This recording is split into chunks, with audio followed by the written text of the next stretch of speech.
Hello friends, आज की video में हम बात करेंगे राजस्थान की प्रसिद्ध रैड सभ्यता के बारे में, जिसके अंतर्गत हम रैड सभ्यता से जुड़े प्रत्येक इंपॉर्टेंट फैक्ट्स एवं क्वेश्चन पर डिस्कस करेंगे जो आपके आगामी एग्जाम्स के लिए बहुत ही उपयोगी साबित होंगे।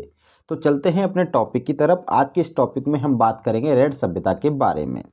तो रैड सभ्यता की सबसे पहले हम जानेंगे अवस्थिति के बारे में कि रैड सभ्यता कहाँ पर अवस्थित थी। तो रैड सभ्यता ढील नदी के किनारे विकसित हुई थी और ये राजस्थान के टोंक जिले के अंतर्गत आती है, ये बात याद रखना है। तो यहाँ से दो क्वेश्चन बनते हैं कि रैड सभ्यता किस नदी के किनारे अवस्थित थी। ढील नदी के किनारे किस स्थान पर है, तो टोंक जिले में अवस्थित है, जो राजस्थान का एक जिला भी है। ठीक है। अगर बात करें इसके उत्खनन की कि इसकी खुदाई का जो कार्य है वो किसने किया, उत्खनन का कार्य किसने किया, तो इसके जो उत्खनन का जो कार्य है वो दयाराम साहनी और केदारनाथपुरी की देखरेख में किया गया था। ठीक है। तो सबसे पहले इसका जो उत्खनन का कार्य है वो दयाराम साहनी ने शुरू किया, फिर इनका साथ दिया केदारनाथपुरी ने। ठीक है। तो केदारनाथपुरी ने अंतिम छोर तक इसका काम किया था 1940 ईस्वी तक, जबकि 1939 ईस्वी तक ही दयाराम साहनी ने इसके उत्खनन का कार्य किया था। इस बात को याद रखना, दोनों की डेटों में अंतर है। 1938 से 39 ईस्वी तक दयाराम साहनी ने और 1938 से 1940 ईस्वी तक केदारनाथपुरी, यानी के एन पुरी इनको शॉर्ट फॉर्म में बोलते हैं। कई जगह इसको के एन पुरी लिखा मिलेगा आपको, के एन पुरी यानी केदारनाथपुरी। नेक्स्ट अगली जो विशेषता ये है इसके उत्खनन से संबंधित है कि रेड के उत्खनन का जो विवरण है वो केदारनाथपुरी ने जयपुर शासन के तत्वाधान में एक्सकेवेशन एट रेड में प्रकाशित किया। ठीक है। एक क्वेश्चन एग्जाम में यहाँ से बन सकता है, आ सकता है कि रैड के उत्खनन क्षेत्र का जो विवरण है वो केदारनाथपुरी ने जयपुर शासन के तत्वाधान में किस नाम से प्रकाशित किया था, तो एक्सकेवेशन एट रैड के नाम से प्रकाशित किया था। इंपॉर्टेंट पॉइंट है।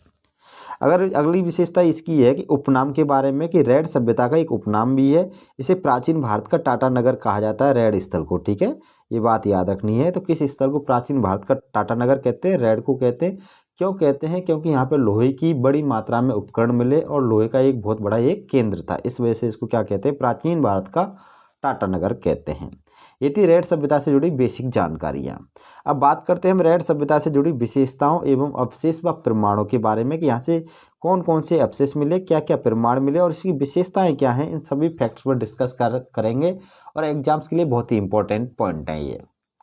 सबसे पहली जो हमारी विशेषता है वो ये है कि रैड के उत्खनन से पूर्व गुप्तकालीन सभ्यता तक के अवशेष मिले हैं, यानी इसमें गुप्त काल के कोई अवशेष नहीं मिले। गुप्त काल से पहले तक की जितनी भी संस्कृतियां थी उन सभी संस्कृतियों के यहाँ से अवशेष मिले हैं। ठीक है, जिनमें मालव जनपद की मुद्राएं एवं लौह सामग्री का विशाल भंडार है। तो याद रखना कि मालव जनपद की मुद्राएं और लौह सामग्री का विशाल भंडार कहाँ से मिला था, रैड सभ्यता से मिला था। ठीक है, तो रैड से प्राप्त लोहे के अवशेष ढेरों से ज्ञात होता है कि रैड लोहे के उपकरण बनाने का एक बड़ा केंद्र रहा होगा।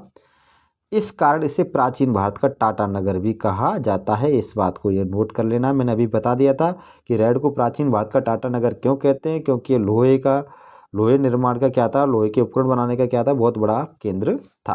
क्लियर।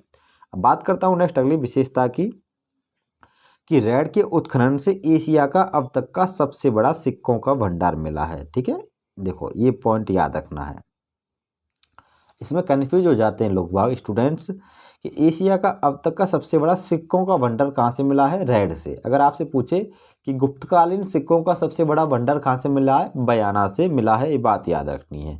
तो ये क्या सिक्कों के भंडार के बारे में बात कर रहा है, ना कि किसी विशेष सिक्कों के बारे में। अगर गुप्तकालीन पूछे कि गुप्त काल के सिक्कों का सबसे बड़ा भंडार कहाँ से मिला था, तो बयाना से। ठीक है, जिनमें चांदी की क्या है, सैकड़ों आहत मुद्राएं हैं, जिन्हें हम पंचमार्क सिक्के भी कहते हैं, इनके उत्खनन से यानी मिली सिक्कों में शामिल हैं। ठीक है, ये बात याद रखनी है।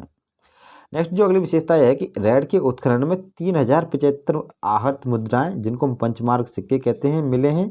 इसके अलावा 300 मालव जनपद के सिक्के मिले हैं, यहाँ से 14 मित्र सिक्के मिले हैं, 6 सेनापति सिक्के मिले हैं, 7 बप्पू सिक्के मिले हैं, 1 अपोलोडोटस का सिक्का मिला है और 189 अज्ञात ताम्र सिक्के और इंडो सेसेसियन सिक्के भी प्रमुख हैं। ये बात भी आपको नोट रख लेनी है। अब देखिए बात करता हूँ नेक्स्ट अगली विशेषता की कि रैड के उत्खनन में यूनानी शासक अपोलोडोटस का एक खंडित सिक्का मिला है।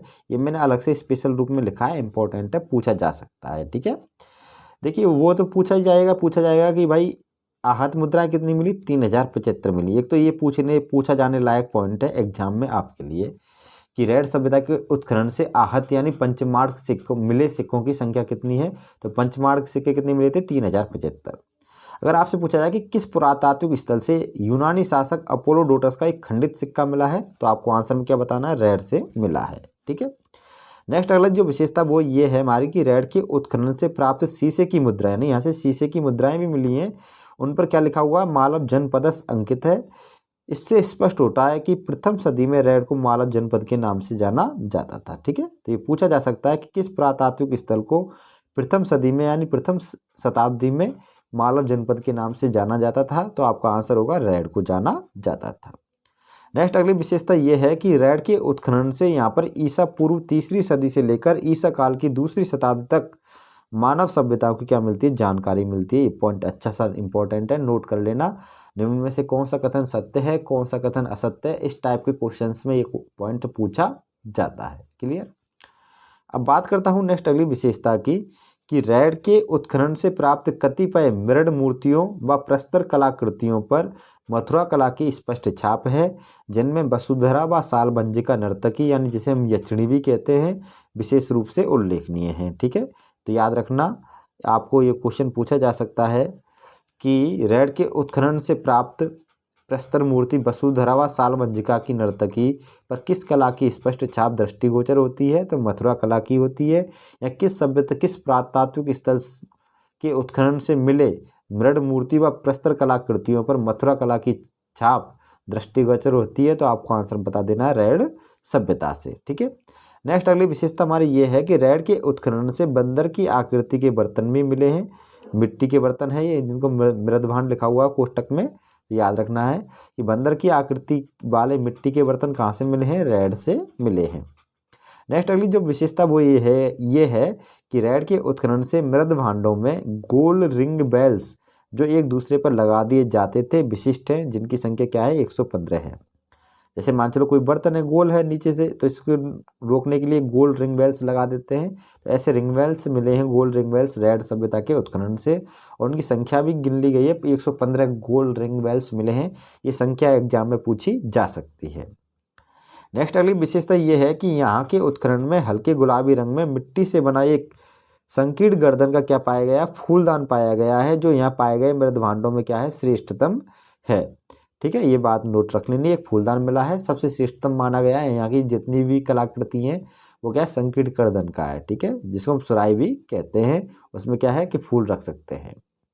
ये थी हमारी रैड सभ्यता से जुड़े इंपॉर्टेंट फैक्ट्स, और मेरे अनुसार मैं आशा करता हूँ कि जितने भी मैंने ये फैक्ट्स बनाए इन्हीं फैक्ट्स में से एग्जाम में क्वेश्चंस पुटअप किए जाएंगे आपके लिए, और पुटअप किए जाते भी हैं, इससे बाहर जाने की कोई संभावना नहीं बनती। मैंने कम्प्लीटली यहाँ पे ये पॉइंट डिस्कस किया है। वीडियो अच्छी लगी हो तो वीडियो को लाइक करना है, शेयर करना है। आप हमारे चैनल पर नए हो तो चैनल को सब्सक्राइब भी कर लेना, और साथ साथ में कमेंट में अपनी राय भी लिखकर हमें भेज देना। फिर मिलेंगे नेक्स्ट अगली वीडियो में, तब तक के लिए अलविदा, बाय बाय।